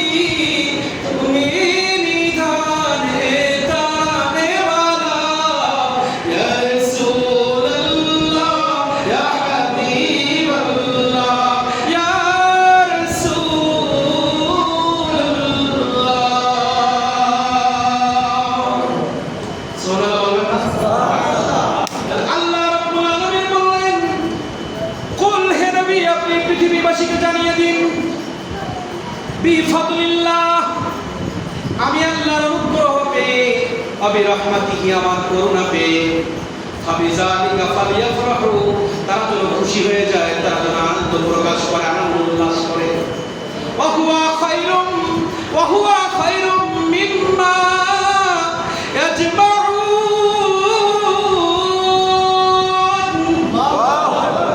আল্লাহ রাব্বুল আলামিন বললেন, হে পৃথিবীর মানুষ, তোমরা শুনে রাখো, আমি আল্লাহ তোমাদেরকে যে ফাদল দিয়েছি, তোমাদেরকে যে অনুগ্রহ করেছি, এই অনুগ্রহ পেয়ে তোমরা খুশি হও। তোমাদের উপরে যে রহমত দিয়েছি, এই রহমত পেয়ে তোমরা খুশি হয়ে যাও। এই খুশিটা হবে হুয়া খায়র। ইসমে তাবজিল হুজুর আছেন, উত্তম বস্তু বোঝানোর জন্য ইসমে তাবজিল ব্যবহার করা হয়। হুয়া খায়রুম মিম্মা ইয়াজমাউন, সবথেকে দামি কাজ হবে আমি যে ফদল, যে অনুগ্রহ তোমাদেরকে দিয়েছি, এই অনুগ্রহ পেয়ে তোমরা খুশি হয়ে যাও। বিফাদলিল্লাহ, এই ফাদল শব্দের ব্যাখ্যায় ইবনে আব্বাস রাদিয়াল্লাহু তাআলা আনহু বলেন, ফাদল হুয়া ইলম, ফাদল ইসলাম, ফাদল কোরআন। সুবহানাল্লাহ। বিফাদলিল্লাহ, আল্লাহর অনুগ্রহ, আল্লাহর ফদল পেয়ে তোমরা খুশি হও। এই ফাদলের ব্যাখ্যা করেছেন কি? ইলম, জ্ঞান, ইসলাম, ধর্ম, কোরআন, কিতাব। তোমরা জ্ঞান অর্জন করতে পেরে খুশি হও, তোমরা কোরআন মাজিদ পেয়ে খুশি হও, তোমরা ইসলাম পেয়ে খুশি হও। সকলে বলেন সুবহানাল্লাহ। কিন্তু আমাদের অবস্থা কি? কোরআন পেয়ে আল্লাহ খুশি হতে বললেন, তার মানে তুমি কোরআন শুদ্ধ করতে পারো, এটা শুকরিয়া আদায় করা দরকার। কিন্তু আমি কিছুই করতে পারি না, আমার ভাব দেখলে আর সমাজে চলা যায় না। আমার ছেলে হাফেজ হয়েছে, তোমার সন্তান কোরআনের হাফেজ হয়েছে, তুমি গরু জবাই করে এলাকায় খাওয়াও, কিন্তু সেটা আমি করি না। আমার ছেলে সমাজে বড় সূক্ষ্ম, গরু জবাই করে কলমাকারি করে, বড় ঘুষখোর, টেন্ডারবাজিতে ওস্তাদ, তার বাপ খুশি হয়ে গেছে। আমার ছেলে বড় বিসিএস ক্যাডার, সবসময় ঘুষ খায়, খুশি উদযাপন করে, অনেক খুশি হয়। আমার ছেলে কোথায় থাকে? আমার ছেলে জজ হয়েছে, আমার ছেলে বিসিএস ক্যাডার, আমার ছেলে ডাক্তার, এদিকে কসাই হয়েছে, আমার ছেলে ইঞ্জিনিয়ার, ওদের বলে বাদ দেয়। তাই পেয়ে পিতা মাতা খুশি হয়। কিন্তু আল্লাহ বলছেন খুশি হবা তখন, ইসলাম পাওয়া যখন, খুশি হবা তখন, কোরআন পাইবা যখন, খুশি হবা তখন, কোরআনের ইলম অর্জন করতে পারবা যখন। উমর ফারুক রাদিয়াল্লাহু তাআলা সূরা বাকারা যখন পরিপূর্ণ শিক্ষা অর্জন করতে পেরেছিলেন, হাদিস শরীফ সাক্ষ্য, সমগ্র মদিনাবাসীকে তিনি বকরি জবাই করে খাওয়াইছিলেন। সূরা বাকারা বোঝার কারণে শুকরিয়া আদায় করে খুশি হয়ে সমস্ত এলাকাবাসীকে খাওয়াইছিলেন। কি আনন্দ হয়েছিল, আমি কোরআন শিখতে পেরেছি। কিন্তু আমাদের সমাজে গান শিখতে পারলে খুশি হয়, কোরআন শেখাতে পেরে। আমরা ছোটবেলায় দেখেছি, আমার নিজে যখন হেলথ শেষ করেছি, আমার বাবা 30-40 হইয়া বলে দুধ কিনে দই বানায় এলাকার সবাইকে খাওয়াইছিল, 1 চামচ করে হলে। আমাদের যারা হেলথ শেষ করেছিল, ছাগল জবাই করে বিরানি করে খাওয়াইছিল। আগে আমাদের মানুষ আমপানা ধরলে মিলাদ দিত, কোরআন মাজিদ শিক্ষা করতে পারলে খুশি হতো। আর এখন সেই আদর্শগুলো এখন আর সমাজে নাই। এখন আমার সন্তানদেরকে আমরা আর শিক্ষা করতে চাই না, 200 টাকা 500 টাকা বেশি খরচ করতে চাই না। কিন্তু আমার ছেলে ডাক্তার হলে লক্ষ টাকা কামাই করবে, এসি বাড়ি বানায় দিবে, এসি গাড়ি কিনায় দিবে। বাপ মায়ের নেশায় পড়ে সন্তানের পিছনে লাখ লাখ টাকা খরচ করে, আর ওই সন্তান কসাই হয়ে নিজেও জাহান্নামে যাচ্ছে, বাপ মাকে জাহান্নামে নিচ্ছে। আপনি ডাক্তারি পড়ায় খুশি হলেন, কিন্তু আল্লাহ কি বলেন? আমার কোরআন শিক্ষা করে খুশি হও। ইসলামের মুসলমান হতে পেরে তুমি খুশি হও, তুমি ইসলামের জ্ঞান অর্জন করতে পেরে খুশি হও। আমরা ইসলাম পেয়ে কয়জন খুশি হয়েছি? একবারও দরখাস্ত আল্লাহর কাছে করি নাই, রুহু জগতেও দরখাস্ত করি নাই, দুনিয়া এসেও আমার দরখাস্ত আমার বাবা মা করে নাই। বিনা দরখাস্তে আল্লাহ মুসলমান বানিয়ে আপনাকে আমাকে পাঠিয়েছে। এই মুসলমান হয়ে আমরা কয়বার খুশি হয়েছি? সামান্য আমার নবীজি দুনিয়া আসছে, এই অনুষ্ঠান হবে, এখনো অনেক মানুষ আসে না, অনেকে বিরোধিতা, অনেকে সহযোগিতা করে না। নবীজি পেয়ে যদি আপনি আমি খুশি না হয়, ইসলাম পেয়ে খুশি কিভাবে হবে? ইসলাম পেয়ে যদি আপনি আমি খুশি হতাম, আমাদের মুখে দাঁড়িয়ে থাকতো। ইসলাম পেয়ে যদি আল্লাহ বলছে তুমি মুসলমান হতে পেরে খুশি হও, তুমি কোরআনের হাফেজ হতে পেরে খুশি হও, তুমি কোরআনের মুফাসসির হয়ে খুশি হও, তুমি কোরআন পড়তে শিখে খুশি হও, তুমি মাদ্রাসার শিক্ষক হতে পেরে খুশি হও, কিন্তু তুমি টেন্ডারবাজি শিখে খুশি হও না।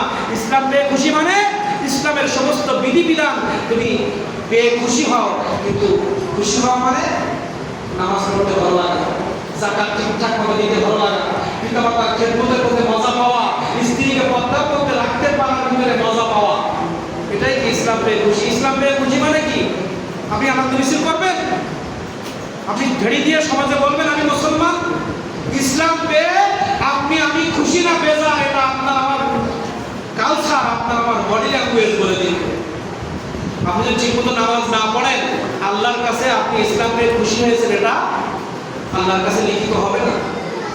আপনি মুসলমান হয়ে খুশি হয়েছেন, এটা আল্লাহর কাছে পরিচয় মিলবে তখন ইসলামের প্রত্যেকটা কাজ সুন্দরভাবে আমি যখন করবেন। যখন আপনি কোরআন পেয়ে খুশি হয়েছেন, এটা আল্লাহর কাছে পরিচিত হবে তখন কোরআন শিক্ষা করবেন। যখন আপনার লাঠিও কোরআন পড়ানো যায় না, আপনি কোরআন পেয়ে কি খুশি হয়েছেন? আল্লাহ বলছে আমার কোরআন পৃথিবীর জমিনে আমি নাজিল করেছি, এটা পেয়ে তুমি খুশি হও। এই কোরআনের আয়াত বলছে না ফরজ। খুশি হওয়া মানে কোরআন শিক্ষা করার জন্য সময় ব্যয় করো। ইসলাম পেয়েছো, খুশি হও, তার মানে ইসলামের প্রত্যেকটি বিধিবিধান তুমি মেনে চলো। তুমি জ্ঞান অর্জন করতে পেরে খুশি হও, তার মানে তুমি জ্ঞান অর্জন করেছো, সঠিক ইসলামটা সমাজে প্রচার করে খুশি হও। অবিরহমাতিহি, আমার নবী উত্তম আদর্শ নিয়ে পৃথিবীতে আসছে। আমার নবীকে উত্তম চরিত্রবান বানিয়ে, উত্তম আদর্শ নিয়ে, কোরআন নিয়ে, ইসলাম নিয়ে পৃথিবীর জমিনে আমি পাঠিয়েছি। সব সংস্কৃতি বাদ দিয়ে, সমস্ত মূর্তিকে ভেঙে দিয়ে, সমস্ত মূর্তি পূজা বাদ দিয়ে, সমস্ত অপসংস্কৃতি বাদ দিয়ে আমার নবীকে তোমরা আলিঙ্গন করো। এটাই কি নবীকে পেয়ে খুশি উদযাপন?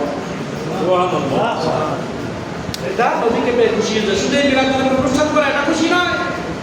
রসুলের 63 বছর জীবনের প্রত্যেকটি কাজ আমার জীবনে বাস্তবায়নের মাধ্যমে আমাকে খুশি হতে হবে। আপনি একদিন এই রাত্রে মিলাদ করে, মুনাজাত করে, রসুলের কিছু সম্মান দিয়ে আপনি রসুলকে খুশি করতে পারবেন? আমি পারবো? এত সহজ? তাহলে 63 বছরের সিরাত কি হবে? সিরাত মানাও তো রসুলকে খুশি করা। কারণ আমার রসুল তো শুধু দুনিয়া আসে নাই, থেকেছেন দুনিয়ায়। যদি এসেই চলে যেতেন তাহলে মিলাদ পালন করলে হয়ে যেত। আমার নবী এসে কিছুদিন দুনিয়া বসবাস করেছেন, বলে উনি বলে গেছেন এই কাজগুলো করলে তুমি আমাকে পেয়ে তোমরা খুশি হচ্ছে, আল্লাহর কাছে প্রমাণ। আমরা আল্লাহর ভালোবাসা চাই কিনা? আমরা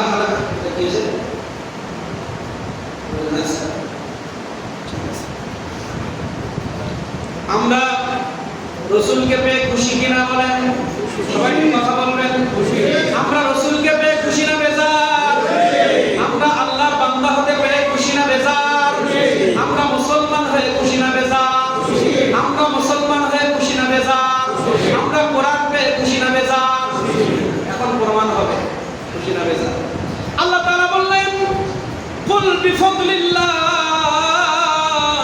কুল হে নবী আপনি প্রচার করেন, বলেন বিফদলিল্লাহ, আমি আল্লাহর অনুগ্রহ কোরআন মাজিদ পৃথিবীতে পাঠাইলাম, ইসলাম পৃথিবীতে মনোনীত ধর্ম বানাইলাম, জ্ঞান পৃথিবীতে নাজিল করলাম। এই জ্ঞান পেয়ে তারা যেন খুশি হয়ে যায়, কোরআন পেয়ে তারা যেন খুশি হয়ে যায়। অবিরহমাতিহি, আপনি মুহাম্মদুর রাসূলুল্লাহ রাহমাতুল লিল আলামিন হিসেবে পৃথিবীর জমিনে এসেছেন। আপনাকে নবী হিসেবে পেয়ে পৃথিবীর মানুষ যেন খুশি হয়ে যায়।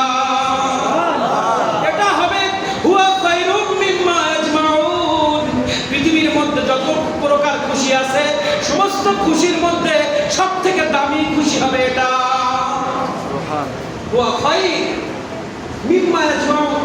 পৃথিবীর মানুষ যত প্রকার খুশি উদযাপন করে, এর মধ্যে সব থেকে দামি খুশি উদযাপন হবে যে মুসলমান হয়ে খুশি হয়েছে, যে কোরআন পেয়ে খুশি হয়েছে, যে ইসলাম পেয়ে খুশি হয়েছে, যে আমার নবীকে পেয়ে খুশি হয়েছে। আমার নবীকে পেয়ে সাহাবায়ে কেরাম খুশি হয়েছিলেন না বেজার হয়েছিলেন? জি। আবু জাহেল উতবা সাহেবা বেরাজ হয়েছিলেন না খুশি হয়েছিলেন?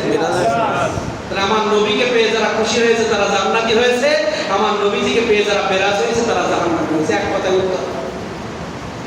আর নবীকে খুশি মানে আমার নবীর সাহাবায়ে কেরাম বেনামাজি হয়ে রাসূলকে খুশি করেছে। এবার আসেন আসল পয়েন্টে আসেন।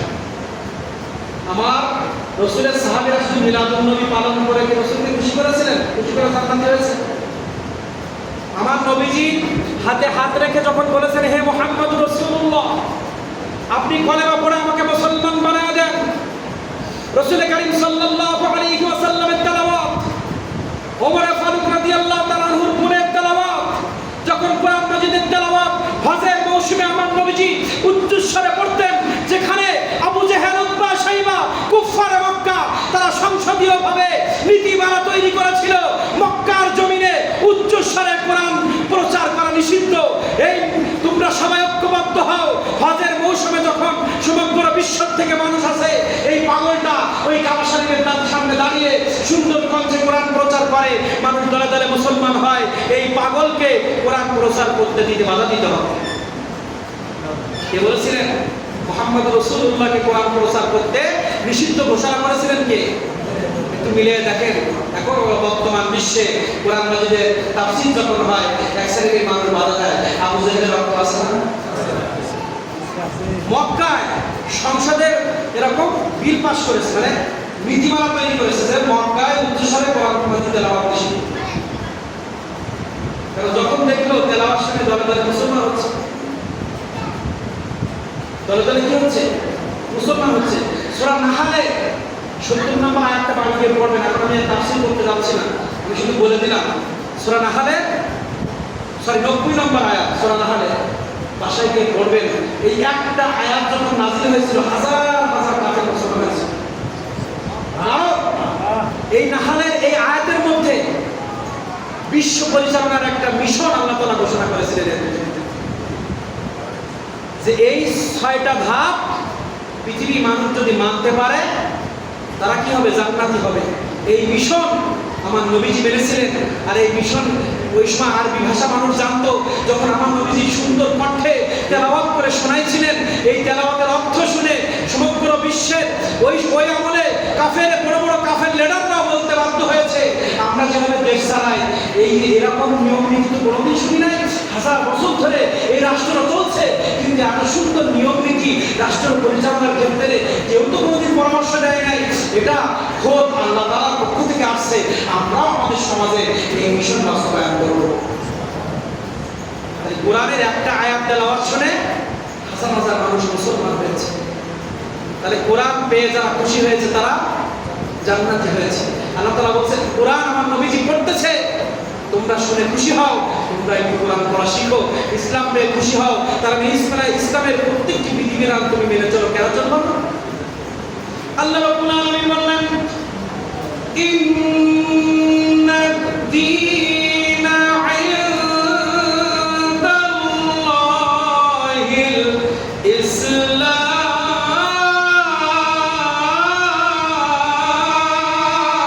আল্লাহু আকবার। আল্লাহ রাব্বুল আলামিন বলেন, ইসলাম পেয়ে খুশি হবে না কেন? পৃথিবীতে আমি আল্লাহ আমার পক্ষ থেকে নাযিলকৃত একটাই মাত্র ধর্ম, সেটা হচ্ছে ইসলাম।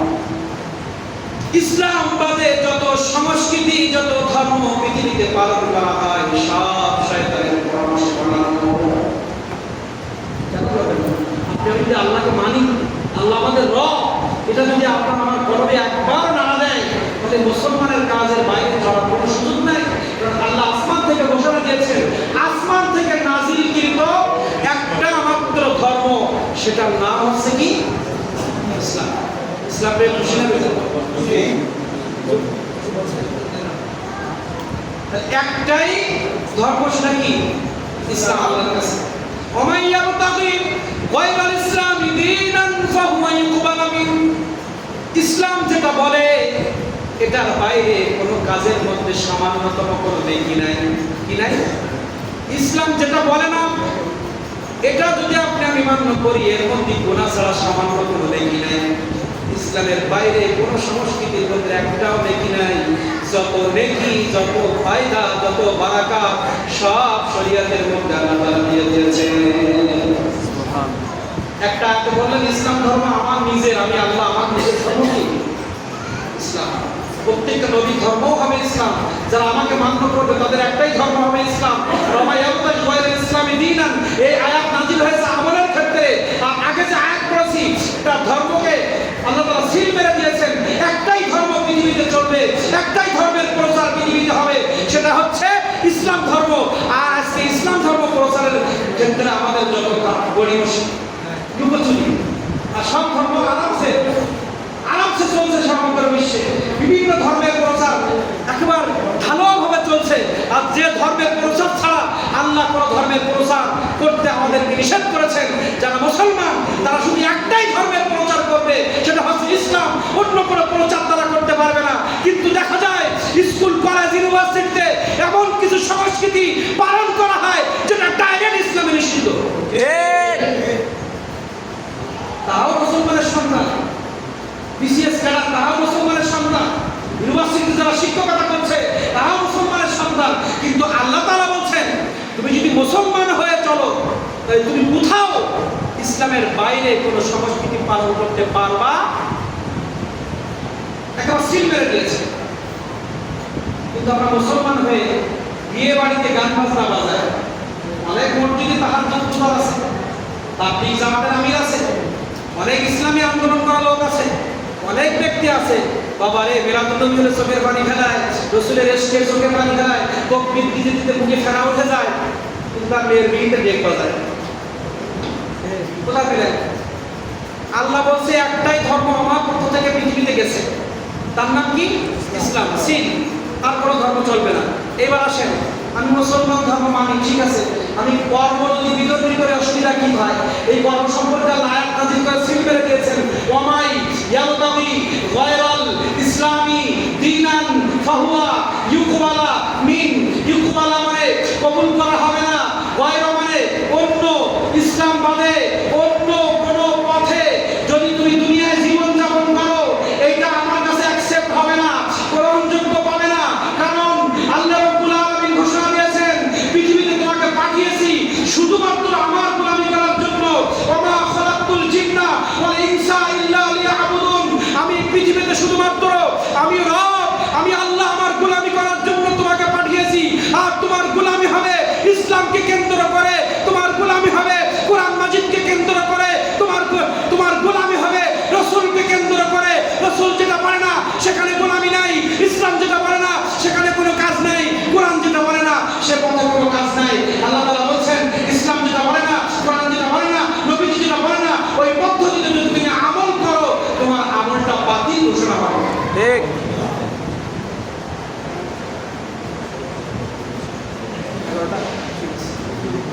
তাহলে কি বললেন আল্লাহ তাআলা? ঠিক আছে, কথা বলছি। আল্লাহ রাব্বুল আলামিন বললেন, হে পৃথিবীর মানুষ, তোমরা একটু চিন্তা করে দেখো, তোমরা তো আমি তোমাদেরকে শুধুমাত্র ইবাদত করার জন্য সৃষ্টি করেছি।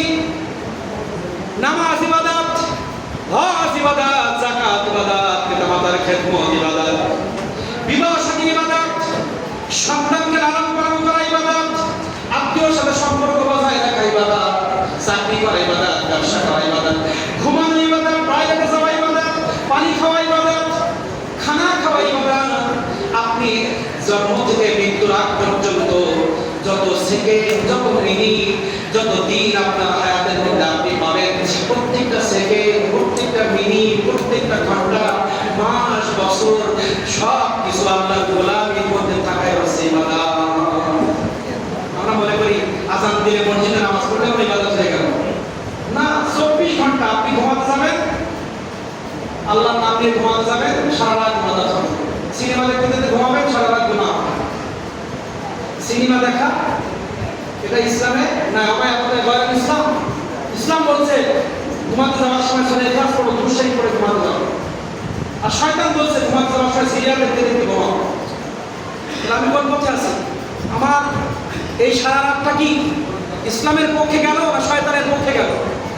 খুব সুন্দর করে বুঝবেন। আল্লাহ তাআলা বলেন একটাই ধর্ম আমার, আর বলছে এই ধর্ম যেটা বলে না এই কাজ করে কখনো তুমি আমাকে রাজি করতে পারবে না, কখনো তুমি আমাকে খুশি করতে পারবে না, কখনো তুমি জান্নাতে যেতে পারবে না।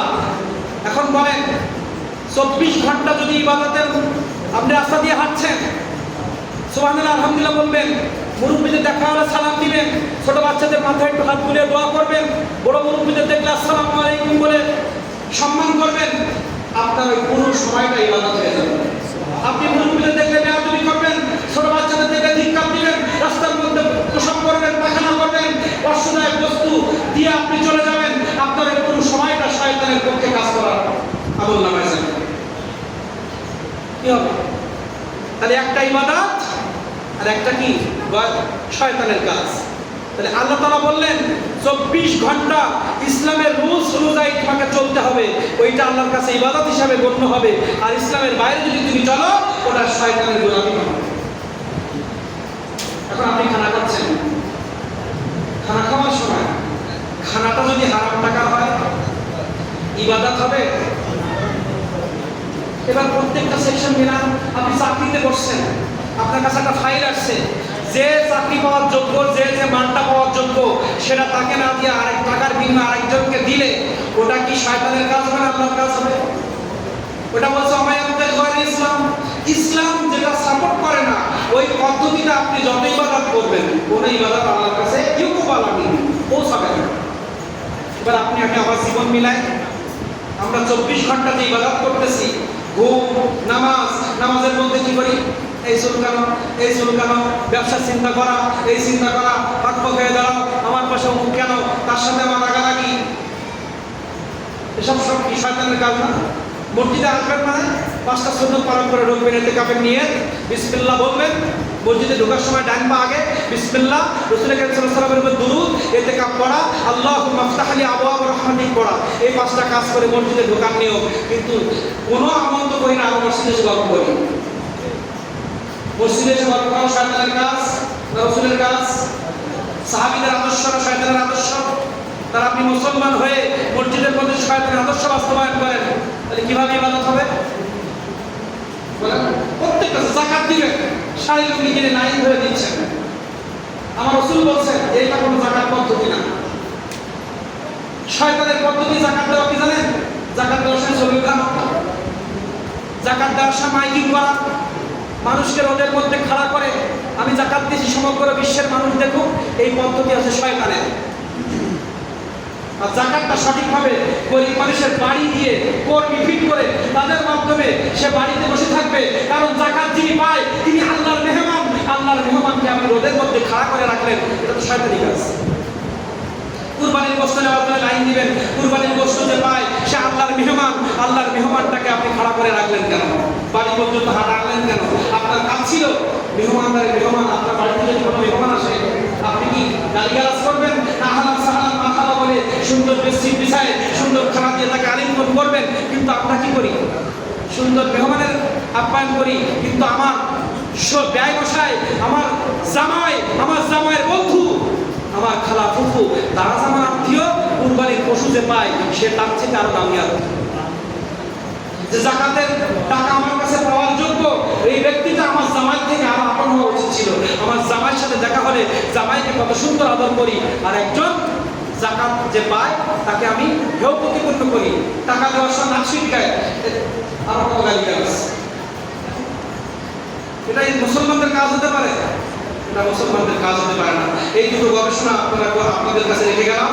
এই ইসলাম থেকে 2টা সবক, আমি সবকের কথা বলে শেষ করছি, কোনো ঘটনার ভিতরে যাবো না, কোনো ওয়াজের ভিতরে যাবো না। আমি কয়েকটা সবক, আমাদের কিছু আমলের কথা বলে আমি আলোচনা শেষ করব। ইসলাম সম্পর্কে 2টা কথা। একটা হচ্ছে আল্লাহ রাব্বুল আলামিন বলেছেন আমার পক্ষ থেকে একটা ধর্ম পৃথিবীতে গেছে, ইসলাম। আমরা ইসলাম মানে কোনো ধর্ম পালন করতে পারছি না? পারছি না। দ্বিতীয়, ইসলাম মানে কোরআন, ইসলাম মানে নবী, ইসলাম মানে ইজমা কিয়াস সব।